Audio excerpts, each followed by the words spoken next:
गौतम बुद्ध से एक व्यक्ति ने पूछा कि रोज रोज सत्संग सुनने से क्या लाभ मिलता है। संगत का हमारे जीवन में काफी अधिक महत्व है।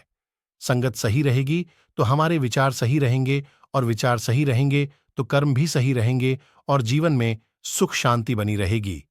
इसलिए सत्संग करते रहने की और अच्छा साहित्य पढ़ने की सलाह दी जाती है। सत्संग हमारे जीवन पर कैसे असर करता है, इस संबंध में गौतम बुद्ध की एक कथा प्रचलित है। बात उस समय की है जब गौतम बुद्ध काफी प्रसिद्ध हो चुके थे। वे रोज प्रवचन देते, जिन्हें सुनने के लिए काफी लोग पहुंचते थे। प्रवचन सुनने एक लड़का रोज आता था। वह गौतम बुद्ध की सारी बातें बहुत ध्यान से सुनता था। काफी दिनों तक प्रवचन सुनने के बाद एक दिन उस लड़के ने सोचा कि मैं प्रवचन तो रोज सुन रहा हूं, लेकिन मेरे जीवन में कोई बदलाव नहीं आ रहा है। बुद्ध बातें तो अच्छी बताते हैं, लेकिन कुछ लाभ नहीं हो रहा है। मुझे इस बारे में बुद्ध से बात करनी चाहिए। अगले दिन वह लड़का बुद्ध से बात करने की इच्छा लेकर पहुंच गया। बुद्ध का प्रवचन शुरू हुआ और वे कह रहे थे कि अगर कोई व्यक्ति हम पर गुस्सा करता है तो वह हमसे ज्यादा खुद का नुकसान करता है। अगर हम भी दूसरे के गुस्से का जवाब गुस्से से ही देते हैं तो हम खुद का नुकसान कर लेते हैं। बुद्ध की ये बातें सुनते ही वह लड़का खड़ा हो गया और कहने लगा कि तथागत, मैं बहुत दिनों से आपके प्रवचन सुन रहा हूं, लेकिन मेरे जीवन में तो कोई बदलाव ही नहीं आया है। मुझे तो प्रवचन सुनने से कोई लाभ नहीं हो रहा है। बुद्ध ने अपने प्रवचन बीच में रोके और उस लड़के की बात सुनने लगे।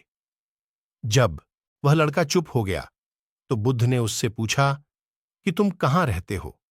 लड़का बोला कि मैं श्रावस्ती में रहता हूं। बुद्ध ने कहा कि श्रावस्ती से यहां तक की दूरी कितनी होगी और यहां आने में कितना समय लगता है। उस लड़के ने बुद्ध की बातों का उत्तर दिया तो बुद्ध ने फिर पूछा कि यहां आते कैसे हो। उसने बताया कि मैं कभी पैदल आता हूं, कभी सवारी का, कोई साधन मिल जाता है तो उससे आ जाता हूं। बुद्ध ने फिर एक नया प्रश्न पूछ लिया कि क्या तुम यहां बैठे बैठे अपने घर पहुंच सकते हो। ये प्रश्न सुनकर वह लड़का और वहां बैठे सभी लोग हैरान हो गए।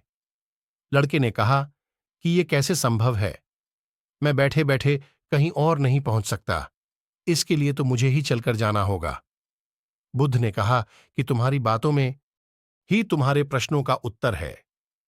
सत्संग सुनने से तब तक कोई लाभ नहीं होगा जब तक कि तुम उन अच्छी बातों को अपने जीवन में उतारते नहीं हो। जब तक तुम अच्छे काम नहीं करोगे, इच्छाओं का त्याग नहीं करोगे, बुराइयों से दूर नहीं रहोगे, तब तक तुम्हारे जीवन में कोई बदलाव नहीं आएगा। सिर्फ प्रवचन सुनने से, यहां बैठने से जीवन में कोई बदलाव नहीं आएगा। सिर्फ प्रवचन सुनने से, यहां बैठने से जीवन में कोई बदलाव नहीं आएगा। बुद्ध ने आगे कहा कि अगर तुम कोई अच्छा करना चाहते हो तो उसके लिए तुम्हें प्रयास करना होंगे। विचार करने से काम नहीं होगा। सत्संग में तुम्हें सही गलत बातों की जानकारी मिलती है, लेकिन उन्हें अपने जीवन में किस तरह उतारना है, ये तो तुम्हें ही तय करना होगा। तुम्हें प्रयास करने होंगे, तभी जीवन में सुख शांति और सफलता आएगी। सत्संग करते रहने से हमारी बुद्धि पवित्र रहती है और हमारा मन गलत बातों से बचा रहता है।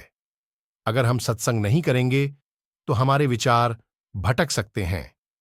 इसलिए अच्छी किताबें पढ़नी चाहिए, अच्छे लोगों की संगत में रहना चाहिए।